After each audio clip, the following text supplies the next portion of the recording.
Hi, I'm Sajna Sudhir Kumar from Hummingbirds Teachers Training Academy, batch 2021-22. Today I'm going to talk about early childhood care and education. We will also be discussing multilingualism, inclusion, multi-age grouping, and gender equality. So, what do you mean by early childhood care and education? It is defined as the period from conception through 8 years of age. Early childhood care and education, hereafter referred as ECCE, is more than preparation for primary school. During this stage, children are highly influenced by the environment and the people that surround them. ECCE aims at the holistic development of a child's social, emotional, cognitive, and physical needs in order to build a solid and broad foundation for lifelong learning and well being. The first 6 years in a human's life is very important. It's because most of the brain development happens during those early years of life. What is the objective of early childhood care and education? It is to facilitate optimum development of the child's full potential and lay the foundation for all around development and lifelong learning. Rousseau is known as the father of early childhood education. As a result of his educational viewpoint, early childhood education emerged as a child centered entity rich in unlimited sensory driven practical experiences. Parents, as caregivers, play an important role in providing a stimulating learning environment to the child. The first 2.5 to 3 years need not be a formal learning environment. The National Early Childhood Care and Educational Curriculum Framework for children below 6 years is aligned with the government's vision of ECCE, that is National Early Childhood Care and Education Policy. If you ask what is the purpose of this framework, it is to promote quality and excellence in early childhood care and education by providing guidelines for child care and early educational practices. It acts as a guiding document across all regions. Early childhood care and education encompass the inseparable elements of care, health, nutrition, play, and early learning within a protective and enabling environment. It is an indispensable foundation for lifelong development and learning and has a lasting impact on the early childhood development. Investing in ECCA will undoubtedly lead to long term social and economic benefits. Research in neuroscience confirms the importance of the early years in the child's life, particularly since 90% of the brain development has already taken place by the time a child is 6 years of age. Research also indicates that the development of brain is influenced not only by the health, nutrition, and quality of care, but also the quality of psychosocial environment the child is exposed to in these 3 years. A psychosocial deficit environment or emotional neglect can lead to negative consequence of a child's development, which may even be irreversible. This places a very large percentage of children from poorer or marginalized families at risk in terms of their life chances and opportunities. Supportive ECCE services enable to bridge the gap that can lead to more positive long-term outcomes for individuals and societies than later interventions. Indian thinkers have also been guided by their observation concerning young children and their findings about the child's interest in activities using different materials. Gandhi, Tagore, Aurobindo, Gijubai Badake, and Tarabai Modak were the first Indians to conceptualize as child-centered approach to the care and education of young children. They were of the view that education must be imparted in the child's mother tongue and should be connected with the child's social and cultural environment, and the community should be actively involved in the learning process. Since language is the true vehicle of self-expression, a child can freely express the thought in mother tongue or vernacular language. In more recent times, scholars in developmental psychology and child development like Piaget, Brunner, Vygotsky, Yuri Braunfreiber, and Gardner have further emphasized based on their research. Further, Jeremy Bernard proposed that children represent information and knowledge in their memory in three different but interrelated modes such as action based, image based, and language or symbol based. In other words, he explained how this was possible through the concept of spiral curriculum, which involved information being structured so that complex ideas can be taught at a simplified level First, where children learn more through concrete experiences and then revisit at more complex levels later on. Therefore, topics would be taught at levels of gradually increasing difficulty. Hence, the spiral analogy. Their basic tenets are that learning is an active and interactive process in which children learn through play and through interaction between children and more experienced others. Based on the insights and philosophies of these practitioners and thinkers, early childhood care and education programs should be based on an understanding of the patterns of development and learning that define the essential nature of childhood. Parents and home have the main responsibility of the welfare of the child. A strong partnership between the community and the ECCE centers is important for the well being of the child and in achieving the following objectives. First one, ensure each child is valued, respected, feels safe and secure, and develop a positive self concept. 2. Enable a sound foundation for physical and motor development of each child as per each child's potential. 3. Imbibe good nutrition routines, health habits, hygiene practices, and self help skills. 4. Enable children for effective communication and foster both receptive and expressive language. 5. Promote development and integration of the senses. 6. Stimulate intellectual curiosity and develop conceptual understanding of the world around by providing opportunities to explore, investigate, and experiment. 7. Enhance development of pro social skills, social competence, and emotional well being. 8. Develop sense of aesthetic appreciation and stimulate creative learning process. 9. Imbibe culturally and developmentally appropriate behavior and core human values of respect and love for fellow human beings. 10. Enable a smooth transition from home to ECCE center to formal schooling. 11. Enhance scope for overall personality development. Principles of early learning and development and its implication for practice. The principle and practices relevant for learning and development in the early years are based on the insights and observation of thinkers and evidence from researchers. Each of the principles elaborates specific ideas and at the same time they are all interconnected like the domains of development. The practical implication for each of the principles will also be influenced by the culture and individual prerequisites. Development and learning takes place in all domains. Development in one domain influences the other domain. Children are thinking, feeling, and interacting human beings, and it is important to address all domains for their development. Changes or development in one domain facilitates or hinders the development of another domain. Children's development and learning follows a sequence in which later acquired abilities build upon what children already know and apply. In the first few years of life, the growth, changes and development mostly follow a predictable pattern. However, the way these changes are demonstrated varies in different contexts and culture. Knowledge of unknown sequence of development enables in developing early stimulation activities and curricular planning for children. Child development and learning are characterized by individual variation. While learning and development follows a predictable pattern, there may be individual variation in the normative course of development as well as uniqueness of each child as an individual. No two children, even within the same family, are the same. Each child has an individual pattern and timing of growth and development as well as individual styles of learning.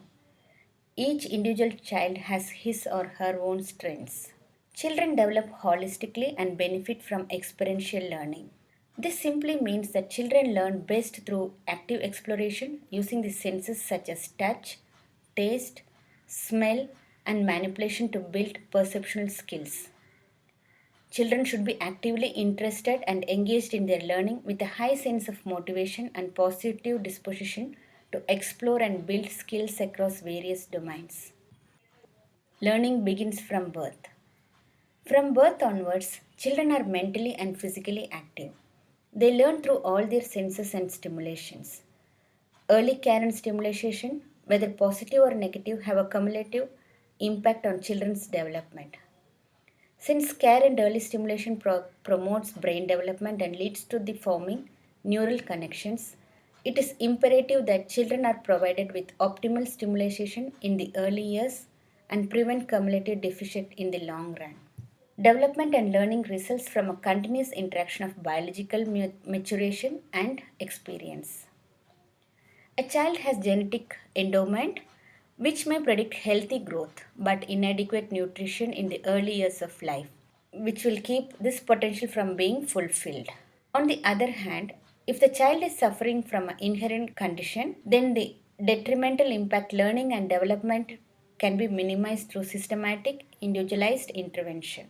With this perspective in mind, it is important for early childhood educators to maintain high expectation and employ all their knowledge, ingenuity, and persistence to find ways to help every child succeed. There are critical periods in development. Research evidence revealed that some aspects of development occur most efficiently at certain points in the lifespan. For example, the optimal period for oral language development in children is in the first 3 years of life. Peer social skills are developed effectively during 3 to 5 years of life, etc. Thus, it is important to use these windows of opportunity and ensure that the children get the needed environmental inputs and supports for the particular kind of learning and development as it's the prime time for desired outcomes. Children's learning reflects a recurring spiral that begins in awareness and moves to exploration, to inquiry, and finally to application. Any new learning by children begins with awareness, which is generated from their experience with objects, events, or people and ends with utilization, where children are able to use what they have learned for multiple purposes and apply their learning to new situations. At this stage, children start exploring the next level of information and the spiral continues. Children with disabilities show a great degree of individual variation, and the curriculum should make suitable adaptation to ensure that children are provided developmentally appropriate materials and experiences. Children learn and develop in a stimulating or nurturing or supportive or protective environment. During the early years of life, children move from sensory or behavioral responses to symbolic or representational knowledge. They learn within a social context and from meaningful interaction with other children, adults, and materials around them. Throughout the early years, adults must provide a nurturing environment and play significant roles in helping children learn to develop empathy and cooperation, cultural socialization and self regulation, language acquisition and communication, peer relationship, self concept, and identity formation. Development and learning is largely influenced by the social and cultural context of the children. Development and learning of the children happens hand in hand and it largely depends on the influence of the child's family, immediate environment, the community, and at a broader level, the society. Every culture has its own norms, structure, and behaviors, and more. So, each culture has its own way of interpreting children's behavior and development in its own way. Educators must be sensitive how their own culture has shaped their thinking and also consider the multiple environment in which different children live and how they need to be considered while making decisions for children's development and learning. Children must have curiosity and desire to learn. Children are curious and have an innate desire to learn. Children observe what happens, talk, discuss, and reflecting on their findings, stretch their imagination to possibilities, ask questions, and formulate answers. While exploring and learning, young children construct their knowledge and understanding to the world. They learn as well as from the teachers, family members, peers, and older children, and from books and other media. To enable these ECCE teachers or caregivers must use multiple teaching strategies in meeting children's different learning needs. Children learn through play. Play is central to the child's well being and development. Children's spontaneous play provides opportunities for exploration, experimentation, manipulation, and problem solving that are essential for constructing knowledge. Play contributes to the development of representational as well as abstract thought. Children engage in various kinds of play, such as physical play, language play, object play, pretend or dramatic play, constructive play, and games with rules. This further influences their motivation, disposition, and approaches to the learning. Developing positive approaches to learning goes a long way to determine later academic success in life. Adults must provide opportunities for children to explore, play, and apply. Curricular issues and concerns. Multilingualism. Language plays an important role in communication, exchange of information, development of reading skills, reading with comprehension, and in later years, academic success. Yet little attention is being paid to language acquisition and experiences in ECCA programs. Multilingual classrooms. ECCA perspective or in developmental pedagogy, which suggests that language should be learned by process in the following order: listen, speak, read, write. In the early years, the focus is on listening and speaking as the major activities in the classroom, facilitated through free play and with peers. Teachers should also attempt to learn a few words and phrases of the child's home language. In a multilingual classroom, children should be encouraged to express themselves in their own language and to pay attention to and learn from each other. This is a natural and easy process in play situation. Multilingualism and teachers' learning abilities are not this issue here, but rather the ability of the education system to address the issue and find the appropriate solutions. Training support. It is a challenge for the ECCA teacher or the caregiver to cope with a different language at the same time in an early childhood setting. ECCA teachers or caregivers must be trained on supporting children to continue to develop proficiency in their mother tongue or home language, especially if it is not the language spoken by the majority of the children. ECCA teachers or caregivers require ongoing professional development and resources to support parents' use of mother tongue or home language and bilingual or multilingual language acquisition at home. Inclusions. In India, a learner with special education needs is defined variously in different documents. And over a period of time, the approach of the government has shifted from the medical model of care to a more child's right model of accepting diversity and making it inclusive. Inclusion in the early years implies that children with disabilities should have access to mainstream early learning environment which should accommodate them with a child-centered pedagogy capable of meeting their individual needs. Since segregated services for children and disabilities have historically been based on the medical model approach to disability, which explains children's need in terms of deficit and cure. It has, by its nature, been limiting in terms of opportunities and outcomes, and perpetuated negative attitudes towards disability. With very few special education early learning centers available, inclusions must be adopted in letters and spirit by ECCE. The basic premises of inclusive education is that children be treated equally rather than be segregated based on their individual educational, social, emotional, or physical impairments. While a learner may have special education needs and may need differentiated inputs to be able to learn concepts in a given area, it is critical to identify areas of strength of the child that can be built upon.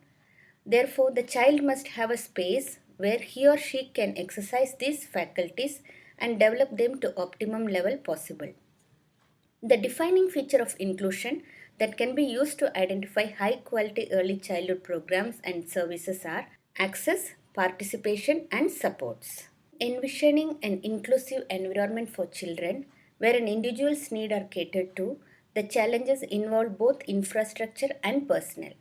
However, many of these challenges can be managed if there is a clear commitment to the philosophy of inclusion and the right of every child to learn with his or her peers. It is therefore necessary to make all ECCE programs sensitive and responsive to the special needs of the children, including training of ECCE teachers and caregivers in identification of needs of the children with disabilities, use of age appropriate play and learning materials, making adaptation in the physical environment, and counseling parents. The identification of SEN of children at an early age is crucial to helping them cope with challenges in later life. Thus, the sensitization, orientation, and training of parents, caretakers, and other stakeholders become imperative. Having the staff trained and dedicated to this process of inclusion becomes mandatory. From circular perspective, it is important to understand the significance of early identification and intervention. Make the curriculum flexible and accessible. Make adjustments in the physical environment to ensure it is barrier free. Make the curriculum accessible to children with differing impairments. Develop appropriate assessment and evaluation procedures, capacity building, and empowering all stakeholders to address attitudinal barriers. This process also sensitizes typical peers to accept and learn to respect diversity.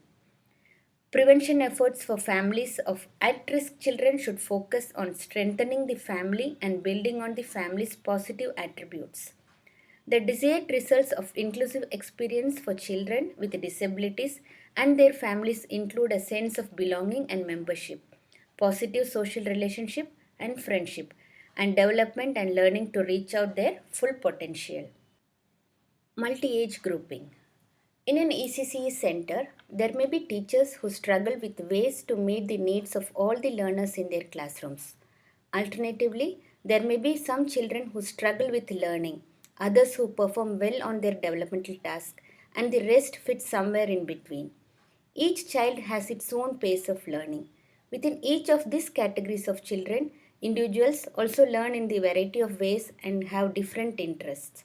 However, the curriculum used is almost often driven by one size fits all approach and with the expectation that all children will achieve the standards by the end of the academic year. In response to this situation, most often ECCE teachers and caregivers would use the concept of differentiation to meet the varying needs of their learners. At its most basic level, differentiation consists of the efforts of ECCE teacher or caregiver to respond to variance among learners in the classroom. An ECCE teacher or caregiver may approach differentiation by 1. Content, what the child needs to learn or how the child will get access to the information. 2. Process, activities in which the child engages in order to make sense of or master the document.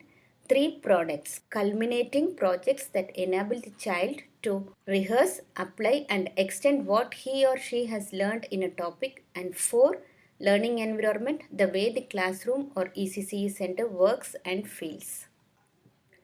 There is ample evidence that children are more successful in school and find it more satisfying if they are taught in ways that are responsive to their readiness levels, interest, and learning profiles. So it may be helpful for children work sometimes with like readiness peers, sometimes with mixed readiness groups, sometimes with children who have similar interests, sometimes with children who have different interests, sometimes with peers who learn as they do, sometimes randomly, and often with the class as a whole. In the above context, multi-age grouping refers to a class grouping in which students of different ages and identified age levels are grouped together in a single classroom for the purpose of providing effective instruction. The multi-age environment is deliberately created for the benefit of children, not because of economic needs or declining enrollment.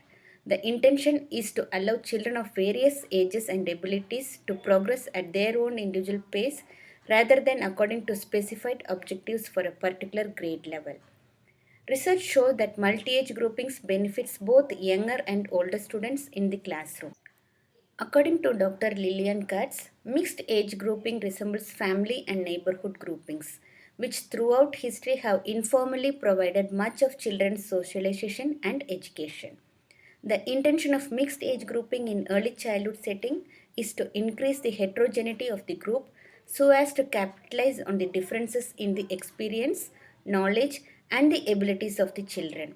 Moreover, children learn from each other and from older children, thereby facilitating cooperative learning skills. In rural areas, multi age grouping is more often a pragmatic response to the needs of communities where it is practical to set up a single Anganwadi or ECCA center for a village or settlement.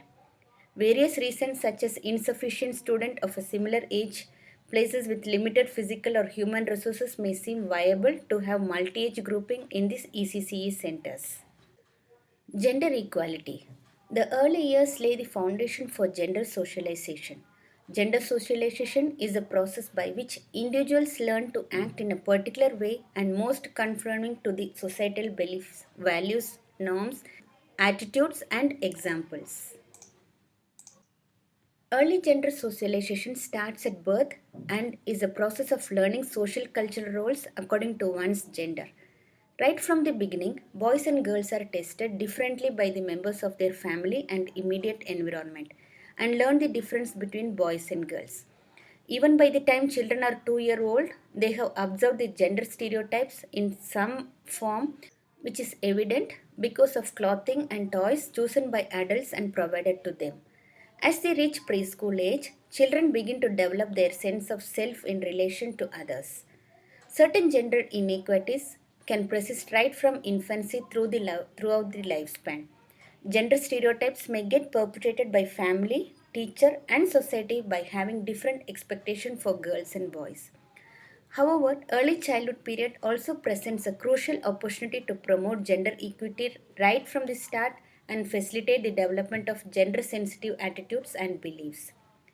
ECCE intervention can promote gender equity by compensating for gender bias in nutrition, healthcare, or stimulation that may occur in the home. A gender sensitive curriculum needs to ensure that gender stereotypes are broken. In the early years, it is important. Adults are there to support, protect, and involve children in approaches and activities that help develop their minds, their bodies, their social skills, and behaviors. Caregivers should not perpetrate gender stereotypes. Instead, they should be encouraged to have equal and appropriate expectation of boys and girls and promote equal opportunities for them. They can provide opportunity to explore the children's thinking about gender and help children expand their understanding of gender. ECCA teachers or caregivers have had gender training and know how to routinely do gender analysis. This equips them to see gender bias in the community and to actively keep out of the classroom. Girls and boys receive equal attention and respect. It is ensured that during the day, the tone of voice and comments given, wait time provided for answering questions, feedback provided, opportunity in classroom tasks are same for both boys and girls. As a result, they learn to value themselves and others equally. Equal treatment sends messages that each child is worthy and valued regardless of her or his sex or other differences. Facilitate as much learning, active learning as possible through play and other activities which are free of gender bias. Stories, song, activities and facilitation aids should depict girls and boys in the same roles and men and women in all professions. Both women and men should appear as leaders, heroes and problem solvers, etc. Girls do some things that boys don't do, and some things more or less than boys. So, boys and girls have different ideas, experiences, and behaviors. However, preschoolers enjoy imitating adults, and role plays are good ways for them to show the different things they do and know. Girls like to pretend to be boys or fathers, and boys like to role play female roles. While enacting, they understand the other sex and teachers or caregivers can explore what feelings girls and boys have. Build the comfort of both sexes in discussing their feelings too. As the educator treats each child well, it may be easier to get children to listen to each other, to share, and to play respectfully. There are few male ECCA teachers and caregivers. Encourage male ECCA teachers so that learners will benefit from male role models. The families and local community is encouraged to participate and support the program. Parents need to be sensitized and educated so that they can support these practices at home. It is important here to help them understand and stop discrimination against boys or girls. Preparing ECCA teachers or caregivers. The staff's running an early childhood care and education program is the single most important factor in determining the quality of the program, and yet it is the most neglected aspect of this education system. Preparation of ECCA teachers, training, coaching, and ongoing support, which is very crucial, is hardly emphasized. ECCA teachers or caregivers are either unprepared or inadequately prepared. The courses are obsolete and devoid of practical hands on training. Currently, what is offered as training for the staff varies tremendously in terms of the duration of training, methodology, and exposure to theory and practice. On one hand, there are university and government recognized courses with fixed curricula and duration and some standards set for trainers and organization. On the other hand, there are private institutions which run their own courses with no standard for curricula or duration, producing individuals who are unable to develop healthy program for young children. There is clear absence of any induction program or continuous professional development and ongoing support available for teachers. Given the variation in duration is dire need for standardization and for providing better professional development opportunities to ECCE teachers or caregivers in all sectors. Teachers should undergo and complete a course with hands-on supervised training period working with young children in classroom settings of an ECCE center. But ECCE teacher or caregiver does require ongoing training and professional development to build the skills required for an ECCE professional. Curriculum for teacher education in ECCA should cover the entire developmental continuum from birth to 8 years to provide fuller understanding of child development and the early child care and education practices. The selection of teachers should ideally be made from the local community or area. These individuals should have undergone training in early childhood education or child development or have a degree in primary education. They should also display suitable personal characteristics that are conducive towards working with young children. The nurturing and teaching style of the ECCA teachers or caregivers have a strong influence on children's motivation and learning. Therefore, it is crucial that the ECCA teacher or caregiver have the capacity and temperament to build a warm, caring relationship with young children. In the context of involvement and active partnership of the community members, women and men form the local community. Having a good understanding of the social cultural context can be chosen to support the teachers in the preschool centers. She can be provided induction and intensive training and support to address the developmental needs of the children. More so, they can take the role of local resource person who provide valuable information to women, adolescent girls, and other caregivers or issues related to health, childcare, and early learning. Women from the local community are considered as potential change makers in this process. For this reason, the teacher child ratio and the group size are important planning consideration. The younger the group of children, the more important it is to have adequate number of staffs in the classroom. Appropriate staffing patterns will vary according to the age group of the children, the type of activity, and the inclusion of children with special needs.